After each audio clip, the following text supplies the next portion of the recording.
हजरत मूसा अलैहिस्सलाम ने एक बार एक पेड़ के पास पहुंचे जिस पेड़ से आग निकल रही थी। वहीं से अल्लाह ताला ने हजरत मूसा से बात की। कुरान मजीद की सूरह कसस और सूरह त्वाहा में कहा गया है, हे मूसा, मैं अल्लाह हूँ, सब सृष्टि जगत का पालनहार। मैं तुम्हारा रब हूँ, इसलिए तुम अपने जूते उतार दो, क्योंकि तुम पवित्र घाटी तुवा में मौजूद हो। इसके बाद अल्लाह ताला ने हजरत मूसा से पूछा, हे मूसा, तुम्हारे दाहिने हाथ में क्या है? हजरत मूसा ने कहा, ये मेरी लाठी है, मैं इस पर सहारा लेकर चलता हूँ और इससे मैं अपनी भेड़ों के लिए पेड़ से पत्ते झाड़ता हूँ और भी बहुत से कामों में मैं इसका इस्तेमाल करता हूँ। अल्लाह ताला ने फरमाया, अपनी लाठी जमीन पर फेंक दो। हजरत मूसा अलैहिस्सलाम ने जब लाठी जमीन पर फेंकी तब उन्होंने देखा कि वो एक सांप की तरह तेजी से हिलडुल रही है। ये देखकर हजरत मूसा डर गए और पीछे हट गए, यहाँ तक कि पीछे मुड़कर देखा भी नहीं। तब अल्लाह की तरफ से आवाज आई, वापस आओ, डरो मत, तुम सुरक्षित हो। अपना हाथ अपने कमीज के गले के अंदर डालो और बाहर निकालो।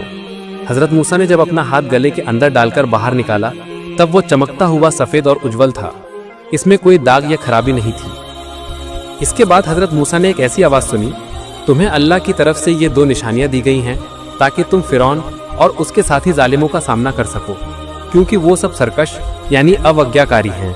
तुम्हारी जिम्मेदारी है कि तुम उन्हें उपदेश दो और सही रास्ते की तरफ दावत दो। अगर वे ये ना माने तो उनके साथ युद्ध करो।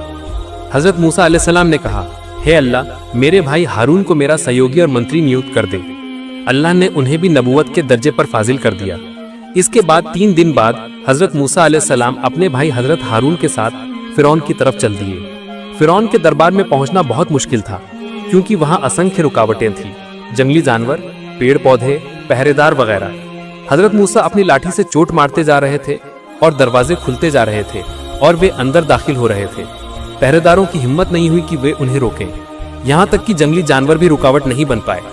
आखिरकार वो फिरौन के महल के दरवाजे पर पहुंचे और एक व्यक्ति के जरिए फिरौन को संदेश भेजा, मैं तुम्हारे दरवाजे पर आया हूँ और तुम्हें सही रास्ते की तरफ बुलाने के लिए। एक वर्णन में है कि यह संदेश एक कौतुकी यानी मजाकिया महल के अंदर पहुंचाया था, क्योंकि किसी दरबारी की हिम्मत नहीं हुई कि वे फिरौन की खुदाई के खिलाफ किसी का संदेश उसे पहुंचाएं। विदूषक अंदर गया और बोला, आज मैंने एक अचंभित कर देने वाला वाकया देखा है। फिरौन ने कहा, तुमने क्या देखा है? उसने कहा, हुजूर, मैंने आपके महल के दरवाजे पर ऐसे 2 व्यक्तियों को देखा है जिनका रास्ता न जंगली जानवर रोक पाए और न ही आपके मजबूत दरवाजे। वे एक अजीब बात कह रहे हैं। फिरौन ने कहा, वे क्या कह रहे हैं? उसने कहा, हुजूर, वे आपको अल्लाह ना कहकर किसी और अल्लाह की बात कर रहे हैं। वे कह रहे हैं, हमारा रब वो है जिसने हमें, आपको और पूरी सृष्टि जगत को पैदा किया है। ये सुनकर फिरौन गुस्से से आग बबूला हो गया और आदेश दिया, दरबार में मेरे मंत्री हामान और अन्य अधिकारियों को हाजिर किया जाए। जब सब दरबार में आ गए तब हजरत मूसा और हजरत हारून अलैहिस्सलाम को बाहर से अंदर बुलाया गया। फिरौन ने हजरत मूसा को डांटते हुए पूछा, तुम कौन हो? हजरत मूसा ने कहा, मैं अल्लाह का बंदा हूँ, उन्होंने मुझे मिट्टी से पैदा किया है और मेरी आखिरी मंजिल भी मिट्टी होगी। फिरौन ने कहा, मैं तो तुम्हें पहचानता हूँ, मैं तो जानना चाहता हूँ ये वो मूसा नहीं है क्या जो मेरे ही घर में बड़ा हुआ था, फिर एक व्यक्ति को कत्ल करके भाग गया और मदियन में जाकर मजदूर के तौर पर काम करने लगा था? फिरौन ने कहा, तुम तो पहले मेरे घर में बड़े हुए थे, फिर एक आदमी को कत्ल करके भाग गए, मदियन में जाकर बकरियों की चरवाही के तौर पर काम करने लगे। अब इतने दिनों बाद लौटकर ये दावा कर रहे हो कि तुम नबी हो और मेरे अलावा किसी और को खुदा मानते हो। मूसा, तुम्हारे लिए यही बेहतर है कि तुम मेरी खुदाई को मान लो और ये सब अजीब और गुमराह करने वाली बातें कहना बंद करो। हजरत मूसा अलैहिस्सलाम ने कहा, हे फिरौन, तुम होश में आओ, खुदाई सिर्फ अल्लाह के लिए सुरक्षित है। उसके अलावा अगर कोई खुदा होने का दावा करता है तो वह सख्त गलती में है, उसका अंजाम अच्छा नहीं होगा, वह बर्बाद हो जाएगा। सुनो, मैंने मिस्र तुम्हारे जुल्म की वजह से छोड़ा था, क्योंकि तुमने मुझे कत्ल करने का फैसला किया था एक किप्ती की मौत की घटना पर, जबकि मेरा वह काम जानबूझकर कत्ल करना नहीं था। मैं सिर्फ फितना रोकना चाहता था, लेकिन वह दुर्भाग्यवश मर गया। फिर भी तुमने मुझे बिना वजह कत्ल करने का हुक्म दिया। मैं अल्लाह की पनाह में मिस्र छोड़कर चला गया और मदियन में जाकर वक्त गुजारा। इसके बाद अल्लाह ताला ने मुझे नबूवत का दर्जा दिया और हुक्म दिया कि मैं तुम्हें सच्चे रास्ते पर बुलाऊं। इसीलिए मैं तुम्हारे पास आया हूँ और तुम्हें आह्वान कर रहा हूँ, अल्लाह की वहदानियत यानी एकता पर यकीन करो, मेरी नबूवत को मानो और बनी इस्राइल कौम को आजादी दो, उन पर जुल्म और सितम बंद करो। फिरौन ने गुस्से में आकर कहा, एक और लफ्ज मत कहो, वरना मैं तुम्हें कैदखाने भेज दूंगा और कभी रिहा नहीं करूंगा। हजरत मूसा अलैहिस्सलाम ने कहा, हे फिरौन, याद रखना अल्लाह तुम्हें 400 साल से वक्त दे रहे हैं, लेकिन अब वह वक्त और नहीं दिया जाएगा। यह बात कहते ही उन्होंने अपनी नबूवत का सबूत पेश करते हुए अपनी लाठी जमीन पर फेंक दी। लाठी जमीन पर गिरते ही एक विशाल अजगर सांप का रूप ले लिया। उसके मुंह से आग की लपटें निकल रही थीं, आंखें अंगारों की तरह जल रही थीं, नाक से धुआं निकल रहा था, मुंह से भयानक दहाड़ सुनाई दे रही थी। हालत इतनी खतरनाक हो गई कि पूरे दरबार में हलचल मच गई। वह अजगर सांप जिस तरफ मुड़ता, उस तरफ की हर चीज जलकर खाक हो जाती। एक वक्त आया जब उसने फिरौन की तरफ रुख किया। फिरौन ने जब देखा कि वह अजगर उसकी तरफ आ रहा है, तब वह जमीन पर औंधा गिर पड़ा और कांपते हुए कहने लगा, हे मूसा मुझे बचाओ, मूसा मुझे बचाओ। हजरत मूसा ने अल्लाह के हुक्म से अपनी लाठी फिर से हाथ में उठा ली। इसके बाद उन्होंने अपनी नबूवत का एक और सबूत पेश करते हुए उज्जवल, सफेद, चमकता हुआ हाथ निकाल कर दिखाया और कहा, हे फिरौन, अगर तुम मेरी एक बात मान लो तो मैं तुम्हारी जिंदगी के लिए अल्लाह से 4 वरदान मांगूंगा। फिरौन ने पूछा, तुम्हारी वह बातें क्या हैं? हजरत मूसा अलैहिस्सलाम ने कहा, मेरी बात यह है कि तुम अल्लाह की वहदानियत कबूल करो और उन्हीं की इबादत के लिए सर झुकाओ। और वह 4 चीजें जो मैं तुम्हारे लिए मांगूंगा वो ये हैं। 1, तुम्हें हमेशा के लिए जवानी दी जाएगी। 2, तुम्हें एक ऐसी बादशाही दी जाएगी जिसे कोई छीन नहीं सकता। 3, तुम्हें ऐसा अच्छा स्वास्थ्य दिया जाएगा कि बीमारी कभी पास भी नहीं आएगी। और आखिरी 4, तुम जन्नत के हकदार हो जाओगे। फिरौन ने जवाब दिया, मैं इन बातों पर अपने अक्लमंदों और सलाहकारों से बातचीत करूंगा। फलस्वरूप उसने सबसे पहले अपनी पत्नी हजरत आसिया रदियल्लाहु अन्हा से पूछा। उन्होंने कहा, कौन अक्लमंद इंसान ऐसे आशीर्वादों से मुंह मोड़ सकता है जो हजरत मूसा अलैहिस्सलाम ने कहे हैं। इसके बाद उसने अन्य सरकारी अधिकारियों से सलाह ली। उन्होंने कहा, अब किसी के सामने सर झुकाने का कोई मतलब नहीं है। लंबे समय से लोग आपके सामने ही सर झुकाते आए हैं। अब अगर आप किसी के सामने सर झुकाते हैं तो यह बहुत शर्मनाक है। और हजरत मूसा अलैहिस्सलाम ने जो वादे किए हैं उनका तो कोई वास्तविक आधार नहीं है। फिर उन्होंने और कहा, हजरत मूसा ने दरबार में जो ड्रामा किया है उससे प्रभावित मत होइए। ये दोनों तो जादूगर हैं, इनके जादू का मुकाबला कराइए ताकि इनकी चालाकी हमेशा के लिए बंद हो जाए। फिरौन ने पूछा, तो फिर क्या किया जाए? उन्होंने कहा, हजरत मूसा ने जो किया है वह तो जादू है, इसीलिए एक निश्चित दिन तय करके उन्हें और उनके भाई को फिर से बुलाइए और हमारे देश के सभी बड़े बड़े जादूगरों को इकट्ठा करके उनके साथ मुकाबला कराइए। हमारे देश में ऐसे ऐसे जादूगर हैं जिनके सामने मूसा कुछ भी नहीं है। फिरौन ने उनकी सलाह मान ली और जादूगरों को बुलाने का आदेश दे दिया। एक निश्चित दिन तय कर दिया गया। हजरत मूसा को बता दिया गया, फला जगह फला दिन आ जाना, वहां तुम्हारे जादू के साथ मुकाबला होगा। एक रिवायत में आया है कि जिस जगह को तय किया गया था उसका नाम इस्कंदरिया था। यह खबर देने के बाद फिरौन ने तैयारी शुरू कर दी। वर्णन के अनुसार पूरे देश से 70,000 जादूगर छांटे गए। इनमें से 1,000 को चुना गया। फिर उनमें 80 सर्वश्रेष्ठ जादूगर चुने गए। इन जादूगरों ने कहा, हम निश्चित रूप से इस अभियान में मूसा पर जीत हासिल करेंगे। उन्होंने फिरौन से पूछा, हे फिरौन, अगर हम जीत गए तो हमें क्या इनाम मिलेगा? फिरौन ने कहा, मैं तुम्हें राज्य में उच्च पद और सम्मानित आसन पर बिठाऊंगा।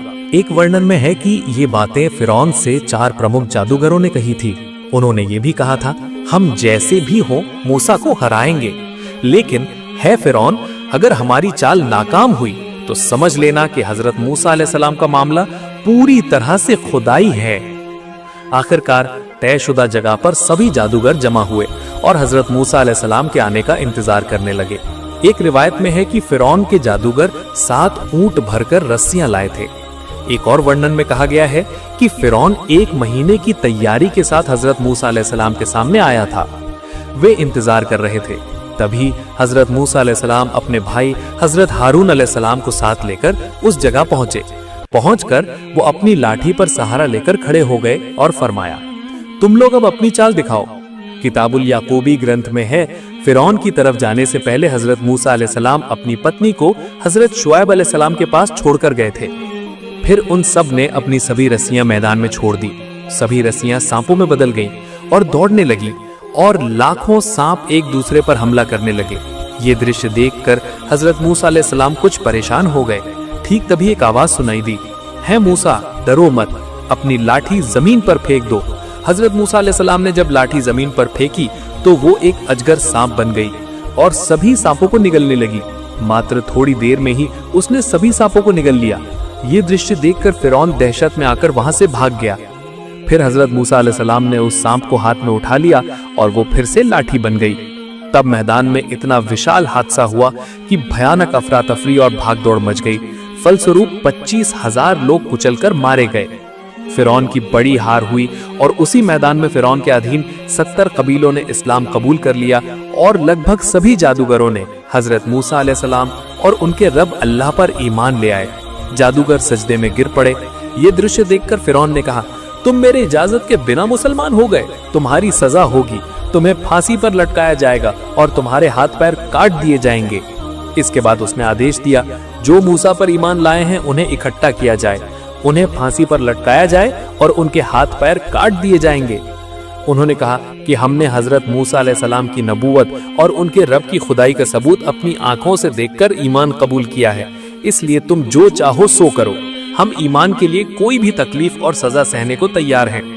फिरौन ने जब उनकी ये दृढ़ संकल्प और अडिग ईमान देखा और समझ गया कि ये किसी भी तरह से वापस नहीं लौटेंगे, तब उसने आदेश दिया उनके हाथ पैर काट दिए जाएं और उन्हें फांसी पर लटकाकर कत्ल कर दिया जाए। जैसा कि आप सब जानते हैं, हजरत मूसा अलैहिस्सलाम अल्लाह तबारक व तआला से बातचीत करते थे, यानी वो अल्लाह के साथ संवाद में लीन रहते थे। अक्सर हजरत मूसा अलैहिस्सलाम तूर पहाड़ पर जाकर अल्लाह से बात करते थे। उस वक्त अल्लाह ताला ने उन्हें इतनी सारी हिकमत यानी ज्ञान और प्रज्ञा दी थी जो हर इंसान के लिए एक बहुत बड़ी सीख और जिंदगी में सही तरीके से चलने के लिए बेहद जरूरी थी। दोस्तों, एक बार हजरत मूसा अलैहिस्सलाम ने अल्लाह से सवाल किया कि है अल्लाह, आप इंसानों को पैदा करते हैं और फिर उन्हें मार देते हैं, इसके पीछे आपकी क्या हिकमत है, यानी आप ऐसा क्यों करते हैं?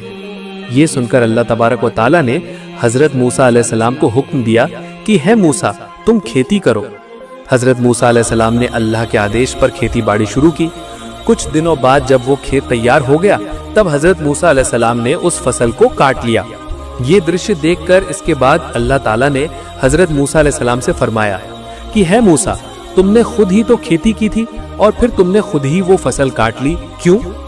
ये सुनकर हजरत मूसा अलैहिस्सलाम ने अर्ज की, है इलाही, फसल पकने पर उसमें दाने और भूसा दोनों थे और इन दोनों को एक साथ रखना मुनासिब नहीं है, इसलिए हिकमत का तकाजा यही है कि इन दोनों को अलग कर दिया जाए, इसलिए मैंने उन्हें अलग कर दिया। ये सुनकर अल्लाह ताला ने हजरत मूसा अलैहिस्सलाम से पूछा कि है मूसा, तुम्हारी ये ज्ञान और बुद्धिमत्ता कहाँ से आई, तुमने ये कहाँ से पाया है? हजरत मूसा अलैहिस्सलाम ने अर्ज की कि है इलाही, ये प्रज्ञा, ये बुद्धिमत्ता सब तो आप ही ने मुझे दी है। ये बात सुनकर अल्लाह ताला ने फरमाया, हे मूसा, तू क्या ये प्रज्ञा बुद्धिमत्ता मेरे अंदर नहीं होगी? हे मूसा, देखो, इंसान की रूह यानी आत्मा दो प्रकार की होती है, उनमें से एक रूह पवित्र है, दूसरी अपवित्र। हर इंसान का शरीर समान दर्जे का नहीं होता। किसी के शरीर में मोती की तरह पवित्र साफ सुथरी रूह होती है, तो किसी के शरीर में कांच के टुकड़े की तरह अशुद्ध रूह मौजूद होती है। उन रूहों को भी एक दूसरे से ठीक तुम्हारी तरह अलग करना चाहिए, यानी अलग करना जरूरी है। जैसे तुमने गेहूं से भूसा अलग कर दिया था, ठीक वैसे, ताकि नेक यानी सत आत्मा जन्नत में जा सके और बुरी आत्मा जहन्नुम में चली जाए। हे मूसा, यही था इंसान को मौत देने की हिकमत, और इंसान को पैदा करने की हिकमत यह है कि मेरे गुणों का प्रकाशन हो। हदीस कुदसी में है, अल्लाह ताला फरमाते हैं, मैं एक छिपा हुआ खजाना था, इसलिए मैंने चाहा कि मुझे पहचाना जाए। अल्लाह ने फरमाया, हे मूसा, इसी कारण मैंने मखलूक यानी सृष्टि पैदा की है, मैंने इंसान को पैदा किया है। हे मूसा, इंसान के शरीर में जो मोती जैसी पवित्र रूह है, उसे कभी भी नष्ट नहीं करना चाहिए, बल्कि उसकी हिफाजत करनी चाहिए। अल्लाह ताला इंसान को क्यों पैदा करते हैं और बाद में क्यों मौत देते हैं, इस बात की व्याख्या खुद अल्लाह ताला ने कर दी है। और इस घटना से हमें एक बड़ी सीख मिलती है कि अल्लाह ताला ने अपनी इस सृष्टि व्यवस्था में अनगिनत गुण और असंख्य रहस्य छिपा रखे हैं, जिन्हें कोई इंसान पूरी तरह से समझ नहीं सकता। इसीलिए हमें कभी भी किसी भी बात पर अल्लाह ताला से सवाल उठाने की हिम्मत नहीं दिखानी चाहिए। एक बार हजरत मूसा अलैहिस्सलाम ने अल्लाह ताला से 3 सवाल किए थे। पहला सवाल था, हे अल्लाह, आपका मुबारक चेहरा किस तरफ है? दूसरा सवाल था, हे अल्लाह, क्या आप कभी सोते हैं? अगर सोते हैं तो कब और किस वक्त सोते हैं? तीसरा सवाल था, हे अल्लाह, आपने इतनी विशाल संख्या में सृष्टि क्यों की है, जबकि इन सारी सृष्टि से आपका कोई फायदा नहीं होता? ये सुनकर अल्लाह ताला ने फरमाया, हे मूसा, तुम एक जगह आग जलाओ, जिस तरफ उस आग की रोशनी पड़ेगी उसी तरफ मेरी दिशा होगी। इसके बाद हजरत मूसा अलैहिस्सलाम ने आग जलाई और देखा कि उस आग की रोशनी तो चारों तरफ फैल रही है, रोशनी चारों तरफ पहुंच रही है। तब हजरत मूसा अलैहिस्सलाम ने अल्लाह ताला से अर्ज किया, हे अल्लाह, यह रोशनी तो हर तरफ फैल गई है। ये सुनकर अल्लाह ताला ने फरमाया, हे मूसा, जैसे इस आग की रोशनी चारों तरफ पहुंच रही है, ठीक वैसे ही मैं भी हर जगह हूं। मेरा नूर और उपस्थिति हर तरफ है। इसके बाद हजरत मूसा अलैहिस्सलाम ने अल्लाह ताला से अपना दूसरा सवाल किया और अर्ज करने लगे, हे अल्लाह, क्या आप कभी सोते हैं? अगर सोते हैं तो कब और किस वक्त सोते हैं? इस सवाल के जवाब में अल्लाह ताला ने फरमाया, हे मूसा, तुम एक प्याले में पानी भरकर लाओ और फिर मेरी तरफ ध्यान दो। दोस्तों, कुछ देर बाद अल्लाह की कुदरत यानी शक्ति से हजरत मूसा के हाथ से वह प्याला गिर गया। यह दृश्य देखकर हजरत मूसा बहुत डर गए। तब अल्लाह ताला ने फरमाया, हे मूसा, जैसे जरा सा अनमनस्क होने पर तुम्हारे हाथ से ये प्याला गिर गया, ठीक उसी तरह अगर मैं थोड़े समय के लिए भी इस दुनिया से अपनी नजर हटा लूं तो ये पूरी दुनिया ठीक इसी प्याले की तरह तबाह हो जाएगी, यानी इस दुनिया में बहुत बड़ा कष्ट आ जाएगा। इसके बाद हजरत मूसा अलैहिस्सलाम ने अल्लाह ताला से अपना तीसरा सवाल किया और अर्ज करने लगे, हे अल्लाह, आपने इतनी विशाल मात्रा में मखलूक यानी सृष्टि जगत क्यों पैदा की है, जबकि इस सारी सृष्टि से आपका कोई फायदा नहीं होता? इस सवाल के जवाब में अल्लाह ताला ने फरमाया, हे मूसा, मैंने इतनी सृष्टि इसलिए पैदा की है ताकि वे मेरी इबादत करें, मुझसे माफी यानी मगफिरत मांगे, अपनी जायज जरूरतों के लिए मुझसे दुआ करें और मैं उनकी दुआएं कबूल करूं। अल्लाह ताला फरमाते हैं, मैं कौन हूं, कैसा हूं, इस बारे में ज्यादा सोचो मत, क्योंकि तुम वो समझ ही नहीं पाओगे। तुम केवल उतना ही समझ सकते हो जितनी मैंने तुम्हें समझने की क्षमता दी है। इसके अलावा तुम्हारे सोच की कोई ताकत नहीं है। अगर मुझे समझना चाहते हो तो मेरी बनाई हुई चीजों की तरफ देखो, जैसे एक मक्खी की तरफ देखो, मैंने उसे कैसा पैदा किया है। उसके पंखों की तरफ देखो, अगर तुम सारे इंसान इकट्ठा भी हो जाओ तब भी उस मक्खी के पंख जैसा एक भी पंख नहीं बना पाओगे। अगर चाहो तो एक अनार का दाना बनाना, वो भी नहीं बना पाओगे। आसमान, सूरज, चांद और तारे, इन सब की तरफ देखो, ये सब मैंने बनाए हैं। तुम मेरी कौन कौन सी नेमतों को झुटलाओगे? इसी तरह एक बार हजरत मूसा अलैहिस्सलाम ने अल्लाह से अर्ज किया, हे अल्लाह, आप जब गुस्सा होते हैं तब क्या करते हैं? अल्लाह ताला ने फरमाया, हे मूसा, मेरे गुस्से की 3 निशानियां हैं। पहली निशानी ये है, मैं बारिश को बेमौसम करता हूँ। जब फसल काटने का वक्त आता है तब मैं बारिश बरसाता हूँ, और जब फसल बोने का वक्त होता है तब मैं बारिश बंद कर देता हूँ। दूसरी निशानी ये है, मैं दौलत और धन संपत्ति कंजूस लोगों के हाथ में दे देता हूँ। और तीसरी निशानी ये है, मैं हुकूमत यानी शासन सत्ता जालिम और नासमझ शासकों के हाथ में दे देता हूँ। इसके बाद हजरत मूसा अलैहिस्सलाम ने फिर सवाल किया, हे अल्लाह, आप जब खुश होते हैं तब क्या करते हैं? अल्लाह ताला ने फरमाया, हे मूसा, जब मैं संतुष्ट होता हूँ तब शासन सत्ता में अक्लमंद और नेक लोगों के हाथ में देता हूँ, धन संपत्ति में सच्चे लोगों के बीच दान करता हूँ और बारिश में ठीक वक्त पर बरसाता हूँ। दोस्तों, जब अल्लाह नाराज होते हैं तो हुकूमत में काफिर हो या मुसलमान, अल्लाह उनके दिलों को जनता के लिए सख्त कर देते हैं। अल्लाह ने इंसानों की हालत उनके अमलों के साथ जोड़ दी है, जैसा अमल वैसा ही अंजाम। अगर हम अपनी हालत बदलना चाहते हैं तो हमें अपने अमलों को ठीक करना होगा। हम अगर अच्छे अमल करेंगे तो हम अल्लाह की रजामंदी हासिल कर पाएंगे, और जो अल्लाह को पा लेता है वो तो सब कुछ पा लेता है। सुभान अल्लाह। अल्लाह पाक हम सभी को उनकी नाफरमानी और सभी तरह के गुनाहों से हिफाजत फरमाए। प्रिय दर्शक, वीडियो खत्म करने से पहले एक छोटी सी गुजारिश है, कमेंट बॉक्स में आप आमीन लिखकर जरूर जाइएगा। तो ये थी आज की घटना। नए वीडियो पाने के लिए हमारे चैनल को जरूर सब्सक्राइब करें। उम्मीद है आप सब अच्छे और सेहतमंद रहेंगे। अस्सलामु अलैकुम।